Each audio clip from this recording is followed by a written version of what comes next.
Hello दोस्तों, उम्मीद करता हूं आप सब मस्त होंगे, व्यस्त होंगे और ज़बरदस्त होंगे। जैसा कि आपने थंबनेल में देखा, आज हम नीट 2026 के केमिस्ट्री क्वेश्चन पेपर हम डिस्कस करने वाले हैं।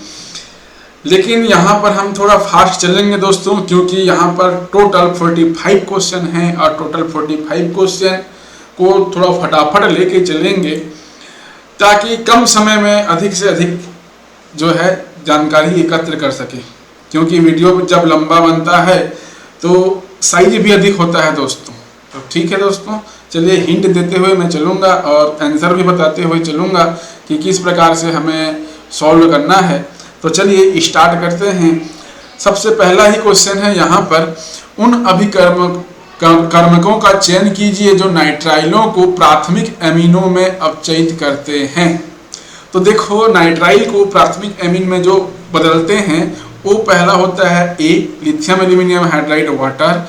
फिर एक जो होता है वो होता है हाइड्रोजन निकल, और डी होता है सोडियम अमलगम C2H5OH। तो यहाँ पे ए, सी और डी इसका आंसर हो जाएगा, जो कि कहाँ पर है, ऑप्शन नंबर 2 में है। तो ये हमारा आंसर हो जाएगा दोस्तों। क्लियर है। चलिए 47 क्वेश्चन देखते हैं। 47 है, सूची 1 को सूची 2 में सुमेलित कीजिए, मैच लिस्ट 1 विद लिस्ट 2। तो यहाँ पे जो आंसर होगा, देखो V2O5 का जो काम होता है वो होता है SO2 से H2SO4 का विचलन, मतलब ए का हो जाएगा तीसरा। ठीक है। आयरन कहाँ पे काम आता है, पहले N2H2 मिश्रण से अमोनिया का विचलन, ये आएगा। तो ए का तीसरा, बी का पहला, देखो ए का तीसरा, बी का पहला, ए का तीसरा, बी का पहला कहाँ पर है, 2। यदि आंसर आपको पता है तो आप आसानी से लगा सकते थे। ए का तीसरा, बी का पहला कहाँ पर है, ऑप्शन नंबर 4 में है दोस्तों। तो आगे देख लो, सी का चौथा PdCl2 चौथा कहाँ है, इथाइन का इथेनॉल में ऑक्सीकरण, और निकल का कहाँ उपयोग होता है, एल्काइनों का बहुलकन। ठीक है, ये होगा हमारा आंसर। ठीक है, पॉलीमराइजेशन ऑफ एल्काइंस। चलिए आगे बढ़ते हैं। अगला है 48 क्वेश्चन। ये है हमारा न्यूमेरिकल क्वेश्चन, और इस न्यूमेरिकल क्वेश्चन को सॉल्व कैसे करेंगे देखना। 48 क्वेश्चन है, निम्नलिखित अभिक्रिया पर विचार कीजिए। तो यहाँ पे क्या परिवर्तित करने, क्या कैलकुलेट करने के लिए बोला है, डेल जी कैलकुलेट करने के लिए बोला है, और स्वतः परिवर्तिता के लिए सही विकल्प चुनिए। स्पॉन्टेनियस है या नॉन स्पॉन्टेनियस, ये हमें बताना है दोस्तों।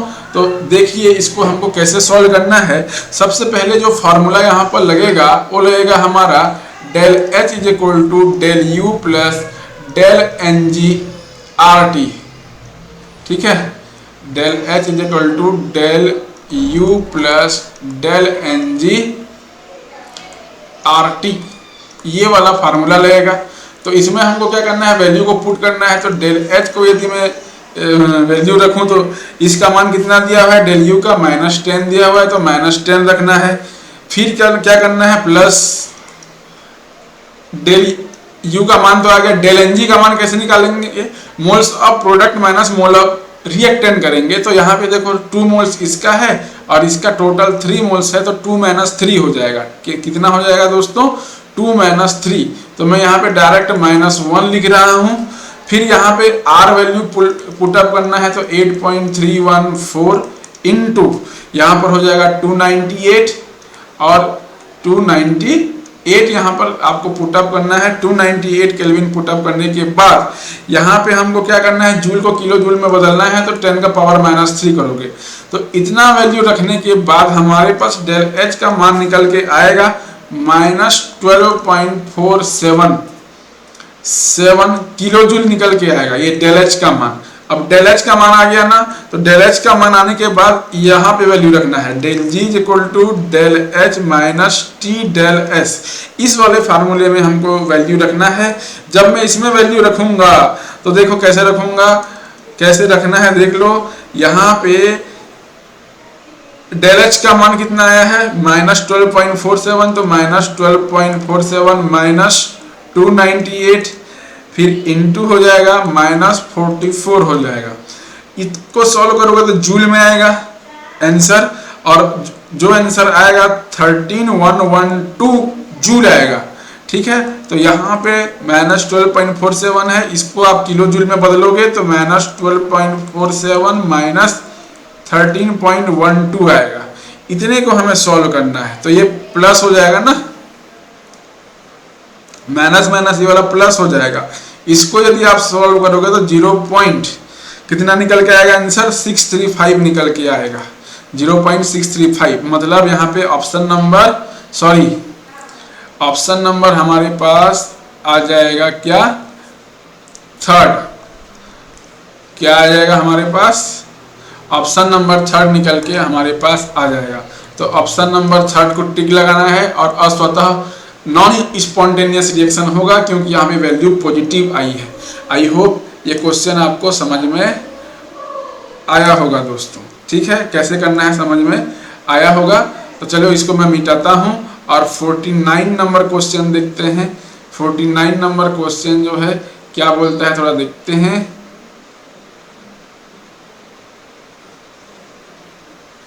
चलिए 49 देखते हैं। 49 नंबर क्वेश्चन क्या बोलता है कि सूची 1 को सूची 2 में मिलान कीजिए। ये तो बन जाएगा, क्योंकि n का मान डायरेक्ट यहाँ पे दिख रहा है सूची 2 में, तो इसको बताने की और अधिक जरूरत नहीं है। 49 का a का कितना हो जाएगा, सेकेंड हो जाएगा। ठीक है, लिख देता हूँ, a का सेकेंड हो जाएगा, b का क्या हो जाएगा, b का हो जाएगा थर्ड नंबर, c का हो जाएगा फोर्थ नंबर और d का हो जाएगा पहला नंबर। तो देख लीजिए आप लोग। ठीक है, चलो आगे बढ़ते हैं। 50 नंबर। 50 नंबर को किस प्रकार से कैलकुलेट करेंगे देखिए। किसी गुणात्मक विश्लेषण में Bi3+ की पहचान BiOH अवक्षेप में दिखाई देने से की जा सकती है। 298 केल्विन पर साम्यावस्था उपस्थित होती है, तब pH परिकलित कीजिए। तो हम इसको किस प्रकार से कैलकुलेट करेंगे देखना। सबसे पहले हमको क्या करना पड़ेगा, KSP लिखना पड़ेगा। KSP इक्वल टू मैं लिखूंगा BiO प्लस OH माइनस, ये मैं लिखूंगा।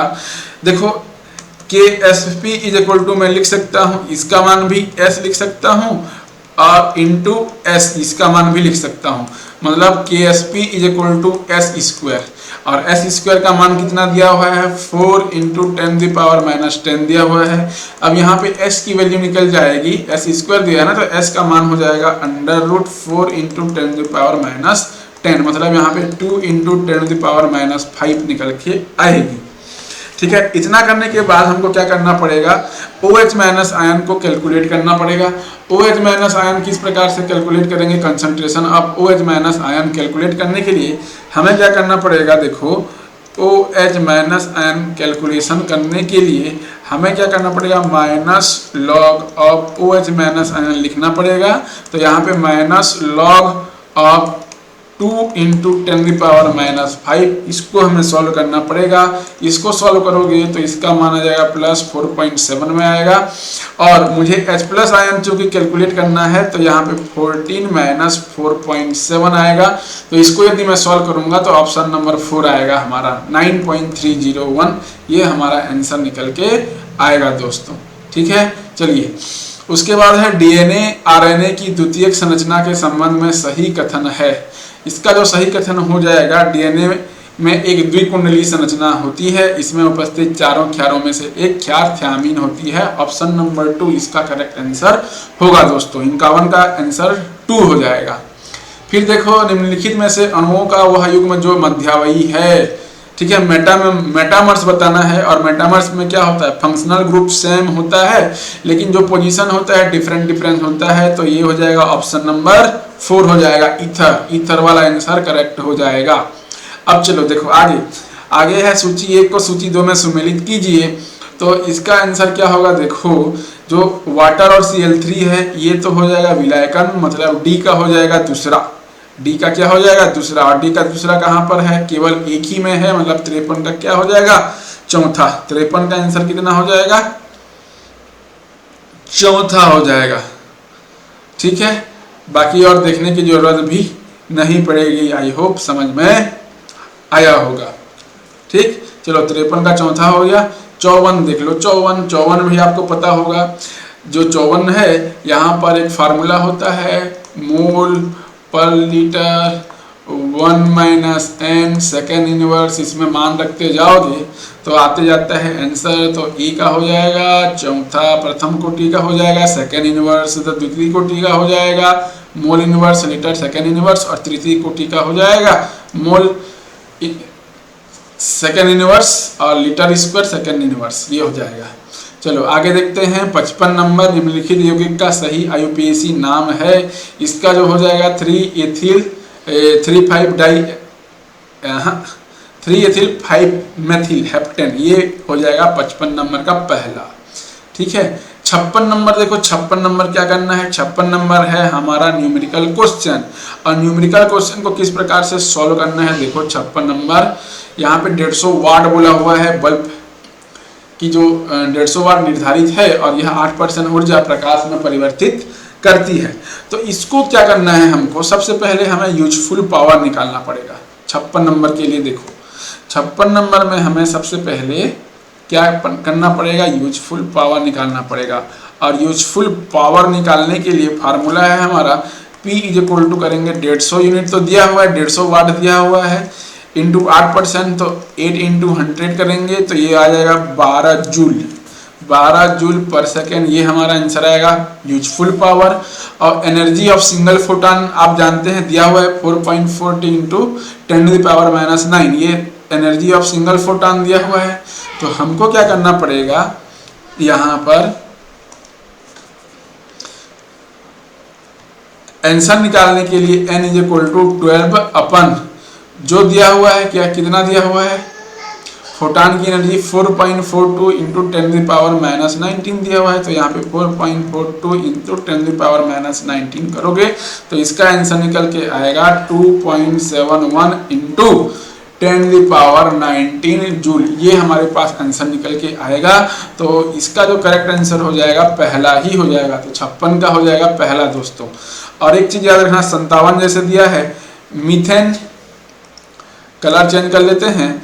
देखो मीथेन निकल उत्प्रेरक की उपस्थिति में 1273 केल्विन पर भाप के साथ अभिक्रिया करके बनाती है, क्या बनाती है दोस्तों, क्या बनाती है ये हमको देखना है। तो मीथेन जो होता है ये वाटर के साथ रिएक्ट करता है और यहाँ पे कार्बन मोनोऑक्साइड प्लस हाइड्रोजन बनाती है। तो इसका करेक्ट आंसर हो जाएगा हमारा कितना नंबर, 3rd नंबर इसका हमारा करेक्ट आंसर हो जाएगा दोस्तों। क्लियर है, चलिए आगे देखते हैं 58 है यौगिक P C8H8O24DNP अभिकर्मक के साथ एक लाल नारंगी अवक्षेप देता है जो यह फेलिंग अभिकर्मक विलयन को अपचयित नहीं करता।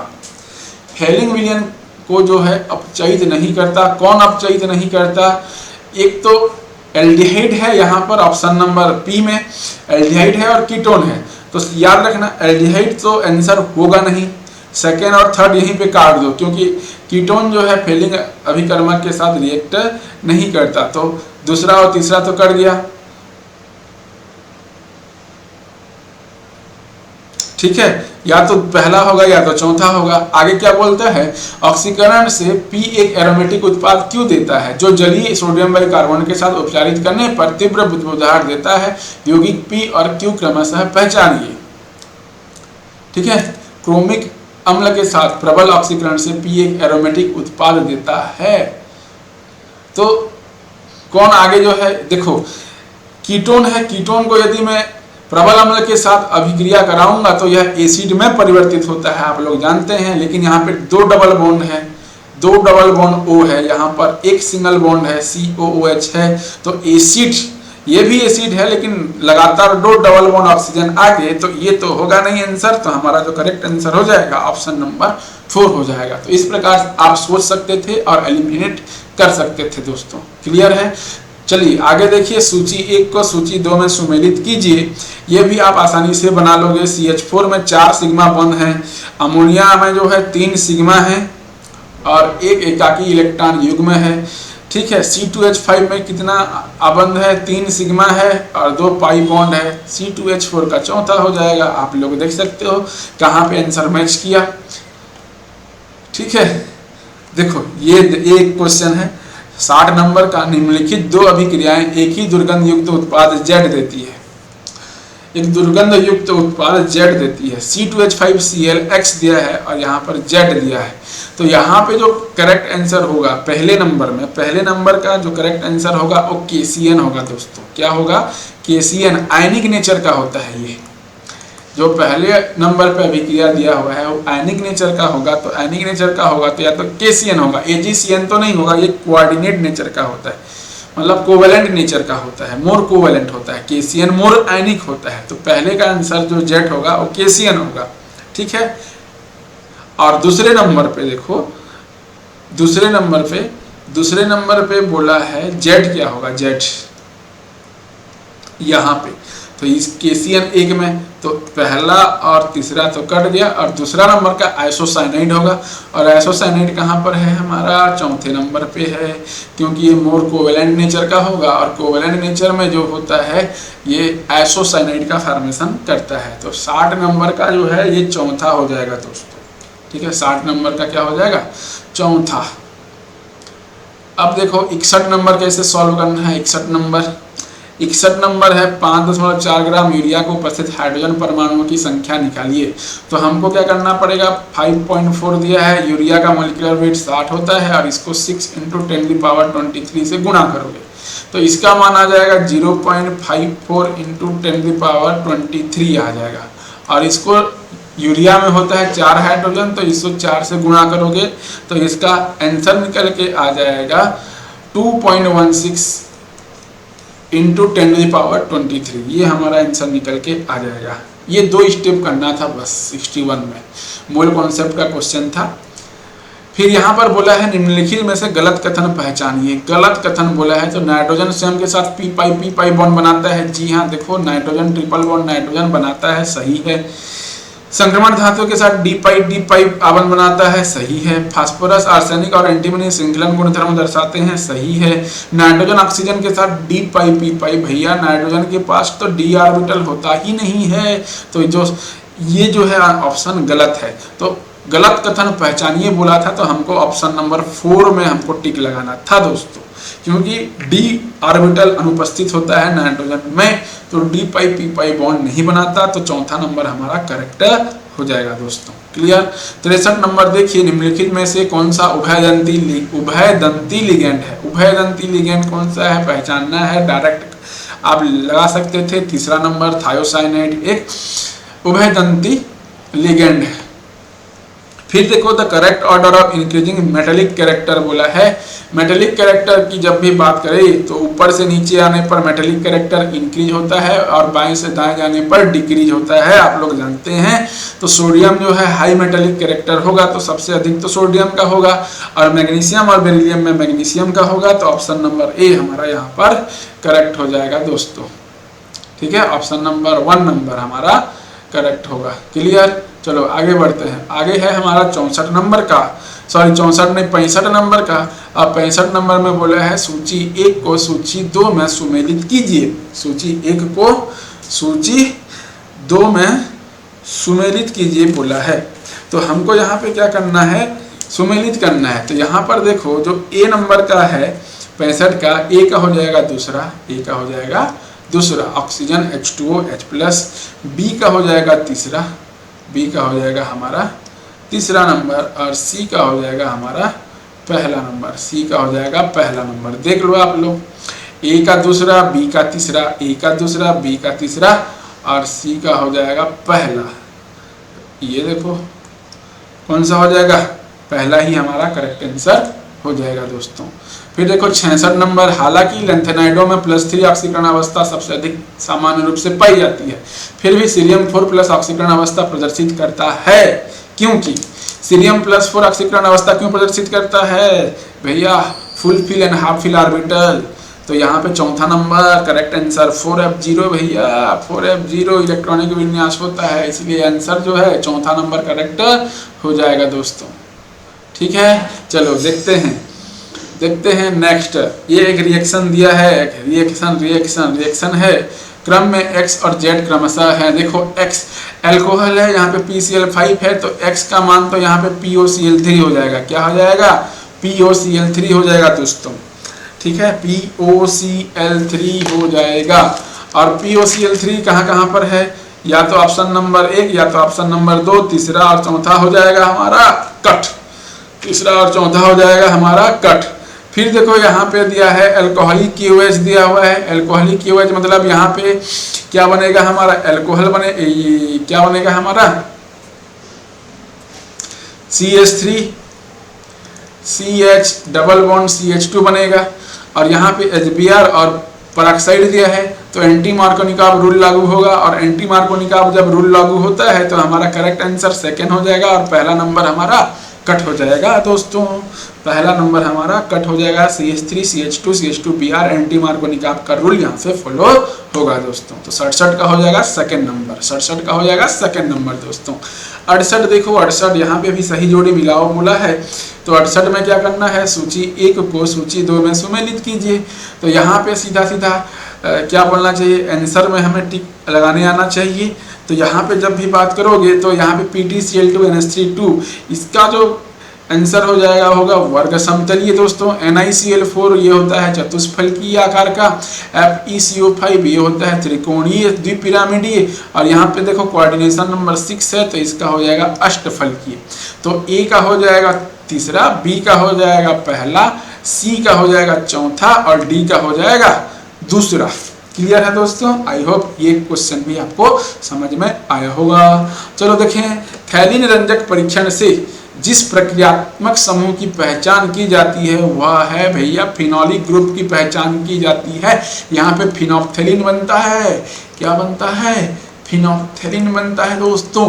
तो 69 का जो करेक्ट आंसर हो जाएगा वो फिनोलिक ग्रुप हो जाएगा दोस्तों। क्लियर, चलिए 70 देखते हैं। 70 देखो, बेंजीन का रिएक्शन CH3Cl के साथ हुआ है, वो भी निर्जल AlCl3 का जो W बनेगा वो हमारा प्रोडक्ट बनेगा टॉलुइन। क्या बनेगा, टॉलुइन बनेगा।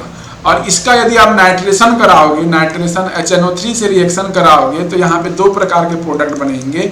पहला तो आर्थोनाइट्रोटॉलुइन बनेगा और दूसरा जो है पैरानाइट्रोटॉलुइन बनेगा, पैरा नाइट्रोटॉलुइन बनेगा।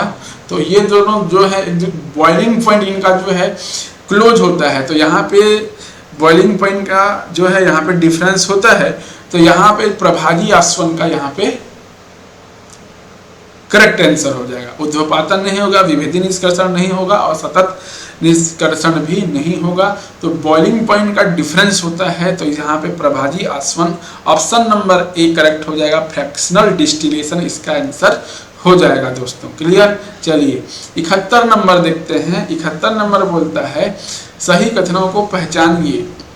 सही कथन देखो, 2.5 ग्राम एथेनोइक अम्ल मोलर द्रव्यमान 60 ग्राम है, 75 ग्राम बेंजीन विलयन में मोलरता क्या होगी। मोलरता के फार्मूला में मान रख देना है तो A का मान निकल के आ जाएगा 0.556। ये हमारा करेक्ट आंसर है दोस्तों।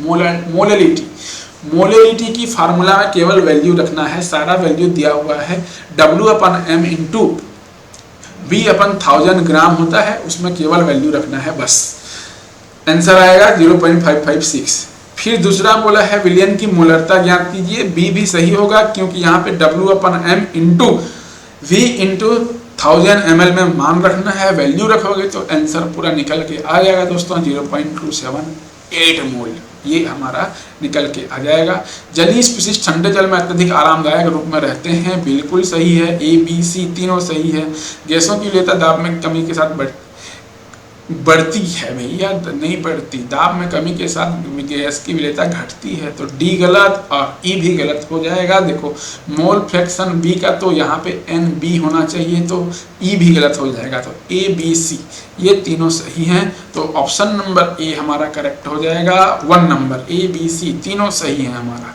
क्लियर है, चलो। लेंसे परीक्षण के दौरान किसी कार्बनिक यौगिक में उपस्थित तत्व परिवर्तित होते हैं। किसमें परिवर्तित होते हैं दोस्तों, सहसंयोजी से आयनिक रूप में ये परिवर्तित होते हैं दोस्तों। क्लियर है, चलो आगे देखते हैं। कॉपर सल्फेट के 1 विलयन को 1.5 एम्पियर की विद्युत धारा के साथ 10 मिनट के लिए विद्युत अवघटित किया जाता है। कैथोड पर अवक्षेपित कॉपर का द्रव्यमान क्या होगा दोस्तों। यहाँ पे फार्मूला लगेगा W M/NF into I into T। इसमें केवल वैल्यू रखना है तो W का मान निकल के आ जाएगा, इसका मान दिया है 63, N का मान दिया है 2, 96,500 कूलाम ये हो गया। I का मान कितना दिया है 1.5 एम्पियर, और यहाँ पे समय कितना दिया है 10, तो यहाँ पे 10 × 60 इतने को सॉल्व करना है, 10 × 60। बस इस फार्मूले में वैल्यू रखना है। अब जब आप वैल्यू रखोगे और इसको सॉल्व करोगे तो इसका मान आ जाएगा 0.2938। ऑप्शन नंबर सेकेंड, केवल फार्मूला में मान रखना था यहाँ पे। ऑप्शन नंबर सेकेंड 0.2938 ग्राम इसका करेक्ट आंसर हो जाएगा। यहाँ पे देखो ये तो और ज़बरदस्त है, मतलब इतना सरल क्वेश्चन थर्मोडायनामिक्स में और नहीं मिलेगा। Del U is equal to होता है plus minus Q plus minus W होता है। तो यहाँ पे डेल यू का मान हो जाएगा, क्यू का मान कितना आ जाएगा, अवशोषित करता है बोला है, तो यहाँ पे प्लस में 500 और इसका हो जाएगा माइनस में 200। तो 500 में 200 गया तो कितना बचेगा, प्लस का 300 जूल। तो यहाँ पे सेकेंड आंसर हमारा करेक्ट हो जाएगा, 74 नंबर का सेकेंड। ये देखो यहाँ पे ln नहीं दिया है, डायरेक्ट R0 दिया है। तो जब ln नहीं दिया है तो यहाँ पे नेगेटिव स्लोप है, तो सीधा सीधा इसका answer zero order reaction option number first इसका आंसर हो जाएगा। 75 का पहला हो जाएगा दोस्तों, क्या हो जाएगा 75 का पहला हो जाएगा। फिर 76 नंबर का देखना, 76 नंबर क्या बोलता है, निम्नलिखित विकल्पों में से ClF3 के बारे में सही कथन पहचानिए।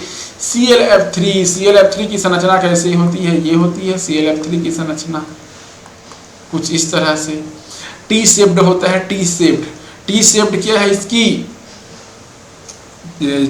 त्रिकोणीय द्विपिरामिडी इसका ज्यामिति है, और ये टी उसका शेप है, साइज है। और इसमें 2 लोन पेयर ऑफ इलेक्ट्रॉन पाए जाते हैं। 2 लोन पेयर ऑफ इलेक्ट्रॉन ये होता है हमारा, 2 लोन पेयर ऑफ इलेक्ट्रॉन, बाकी तो जगह लिगेंड लगा हुआ है। तो यहाँ पे तीसरा ऑप्शन करेक्ट हो जाएगा। ज्यामिति क्या होती है, त्रिकोणीय द्विपिरामिडी, और यहाँ पर एकाकी इलेक्ट्रॉन युग्म 2 पाए जाते हैं। क्लियर। 77 नंबर क्या बोला है भैया, एक परग नली जिसमें लवण रखा है, कुछ बूंदें तनु H2SO4 से मिलाई गई, इसमें रंगहीन वाष्प प्राप्त हुआ जिनकी सिरके जैसी गंध थी। अब सिरका जैसा गंध किसका आता है, और नीला लिटमस लाल हो जाता है, वो होता है एसिड। और यहाँ पे कौन सा एसिड होगा, एसीटेट होगा। तो ऑप्शन नंबर थर्ड जो है यहाँ पे करेक्ट हो जाएगा। किसी अदर शॉर्ट वीडियो आप लोगों के लिए लेके आऊँगा, ये 77 नंबर अलग से मैं बताऊँगा कि किस प्रकार से सॉल्व करना है। तो अभी 77 नंबर का कितना मारना है हमको, तीसरा नंबर मारना है, ये आप ध्यान में रखिएगा दोस्तों। यहाँ पे नेक्स्ट है, Kb का मान दिया है 10⁻⁻10। इस बफर विलयन का pH ज्ञात करो भैया। pH देखो x माइनस और HX की समान सांद्रताएं हैं। जब समान सांद्रताएं हैं तो यहाँ पर क्या हो जाएगा दोस्तों, समान सांद्रताएं हैं तो हमको कुछ नहीं करना है। Ka का मान निकालने के लिए 10⁻14 अपन 10⁻10 करना है। इसका मान निकल के आएगा 10⁻4। और यहाँ पे यदि आप निकालोगे, क्या निकालना है, pH निकालना है, तो यहाँ पे pH आ जाएगा 4, pH आ जाएगा हमारा 4 आ जाएगा। तो यहाँ पे pH क्या हो जाएगा 4, सेकेंड आंसर हो जाएगा 78 का हो जाएगा दूसरा दोस्तों।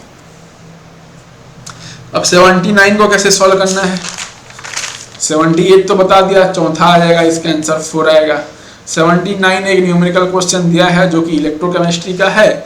ये थोड़ा लंबा और लेंथी है, फिर भी मैं आपको बता दे रहा हूँ यहाँ पे किस प्रकार से सॉल्व करना है। देखो यहाँ पे जो E = E0 - 0.059/2 और यहाँ पे log partial pressure of hydrogen upon H+ का स्क्वायर होगा, यहाँ पर H+ का स्क्वायर होगा। इस फार्मूले में E0 का वैल्यू हो जाएगा 0, E0 का वैल्यू हो जाएगा 0। अब यहाँ पे वैल्यू क्या क्या पुटअप करना है, देखो वैल्यू जब आप पुटअप करोगे यहाँ पर, तो मैं यहाँ पे लिख देता हूँ log partial pressure of hydrogen कितना दिया हुआ है 2 दिया है, और कंसंट्रेशन ऑफ H+ कितना दिया है 0.02 का स्क्वायर दिया है। अब इसको यदि आप सॉल्व करोगे तो इसका मान आ जाएगा log 5000, ठीक है। अब इस log 5000 को यदि आप सॉल्व करेंगे तो इसका मान आ जाएगा 3.69, कितना आ जाएगा 3.69। तो यहाँ पे इस पूरे वैल्यू में 3.69 इसका आंसर होगा। तो मैं यहाँ पे लिख सकता हूँ E इज इक्वल टू 0.059 अपन 2 करूँगा तो यहाँ पे आ जाएगा -0.0295 और प्लस में कितना आया है 3.69 आया है। इतने को मैं ये सॉल्व करूँगा तो इंटू 0.369 ना, तो यहाँ पे सॉल्व करूँगा तो पहला आएगा हमारा आंसर -0.109 वोल्ट। ये हमारा आंसर निकल के आएगा 79 का पहला होगा -0.109 वोल्ट, ये होगा। फिर देखो 80 नंबर का क्वेश्चन। 80 नंबर का क्वेश्चन देखो, टाइटेनियम 2 + 3d2 का परिकलित प्रचक्रण मात्रा, मैग्नेटिक मोमेंट ज्ञात करना है भैया। और D2 बोला है तो अनपेयर्ड इलेक्ट्रॉन n का मान 2, तो म्यू का मान कितना हो जाएगा 2.84। तो यहाँ पे 80 का तीसरा आंक मूंद के इसका आंसर थर्ड लगाना था 80 का, ठीक है। 81 देखो भैया, 81 निम्नलिखित में से गलत कथन पहचानिए। गलत कथन पहचानना है हमें और गलत कथन पहचानिए बोला है, तो यहाँ पे क्या करना है देखो, एक एक करके हमको चेक करना है। अब जब मैं यहाँ पे चेक करूँगा तो देखो कार्बन की स्वयं के साथ पी पाई बहु आपन बनाने की क्षमता होती है, बिल्कुल भैया होता है। इथीन बनाता है, ठीक है, एथिलीन एसिटिलीन देखिए हो गया बनाता है, सही है भैया। बोरान एल्यूमिनियम में एक एगलग है, जब E = B होता है तो एक द्विलक द्वितीय तल E = एल्यूमिनियम, ये भी सही है। समूह चौदह के तत्व में श्रृंखलन गुणधर्म, ये भी सही है। ऑक्सीजन केवल -2 ऑक्सीकरण अवस्था, केवल -2 बोला है, केवल और केवल -2 तो नहीं दर्शाता, ये -1 भी दर्शाता है भैया, ठीक है। उसके अलावा -½ भी दर्शाता है। तो ये चौथा नंबर जो है हमारा करेक्ट ऑप्शन हो जाएगा। 4 नंबर को यहाँ पे टिक लगाना था दोस्तों, क्लियर है। चलो 82 नंबर देखते हैं। 82 नंबर में इसका जो करेक्ट आंसर हमको देखने की जरूरत नहीं है। लोन पेयर देखो यहाँ पे +1 होगा, ये सेकंड। फॉर्मल चार्ज यहाँ पे जो क्या बोलना चाहिए फार्मूला होता है, फार्मूला लगाने की जरूरत ही नहीं है भैया, क्योंकि देखो ये ऑक्सीजन अपना लोन पेयर इलेक्ट्रॉन इसको डोनेट किया है तो यहाँ पे -1 फॉर्मल चार्ज आएगा। इसके पास इलेक्ट्रॉन की कमी है तो इसके पास +1 ऑक्सीकरण अवस्था आएगा, और ये नॉर्मल अपने स्टेट में है तो इसका हो जाएगा 0। बात खत्म भैया।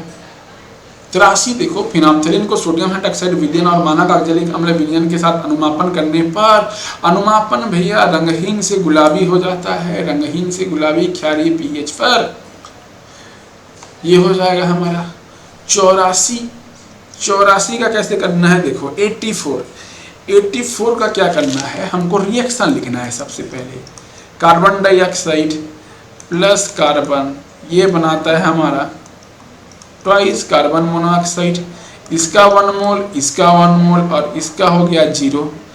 x मोल इसका घटेगा तो 1 - x और इसका हो जाएगा 2x। इतना समझ में आया तो टोटल वॉल्यूम यहाँ पे निकालना है। क्या निकालना है?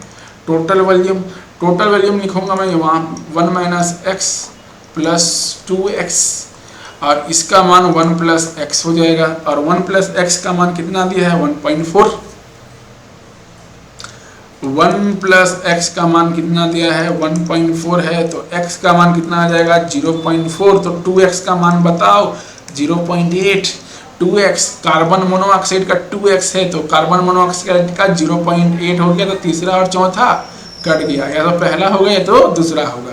और x का मान कितना हो जाएगा, सॉरी 1 - x का मान कितना हो जाएगा, तो यहाँ पे 1 - x का मान 0.4, तो x का मान आ जाएगा 0.6। तो यहाँ पे 0.6 कार्बन डाइऑक्साइड का, तो ये सेकेंड आंसर ऑप्शन नंबर 2 हमारा करेक्ट हो जाएगा दोस्तों। आई होप ये क्वेश्चन आपको समझ में आया होगा 84 को कैसे बनाना है। 85 देखो, 85 जेड बताना है। जेड यहाँ पे क्या है हमारा जेड, तो C2H6 यहाँ पे हो जाएगा देखो, C2H5Cl हो जाएगा, अमोनिया के साथ रिएक्ट करेगा, C2H5NH2 हो जाएगा, और लास्ट में ये NaNO2HCl के साथ रिएक्ट करेगा तो हमारा एल्कोहल बनेगा। क्या बनेगा हमारा? एल्कोहल बनेगा दोस्तों, एल्कोहल बनेगा। 86 कैसे करना है देखो, 86 का कंपेयर करना है, किसके साथ कंपेयर करना है, ln k is equal to ln a minus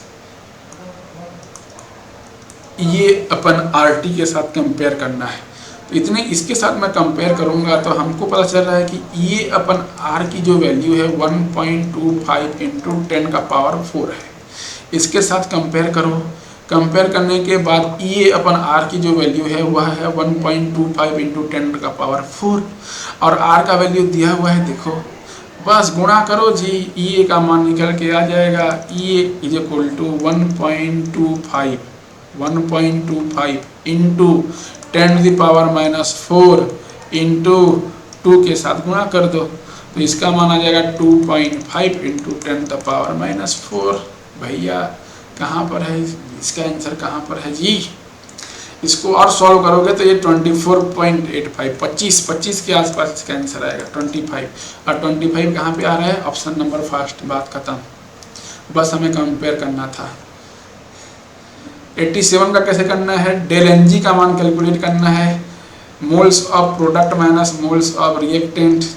यहाँ पे जीरो नहीं आना चाहिए, जीरो कहाँ पे नहीं आएगा, देखो 2 ऋण 4 सेकेंड, इसका आंसर आ जाएगा सेकेंड।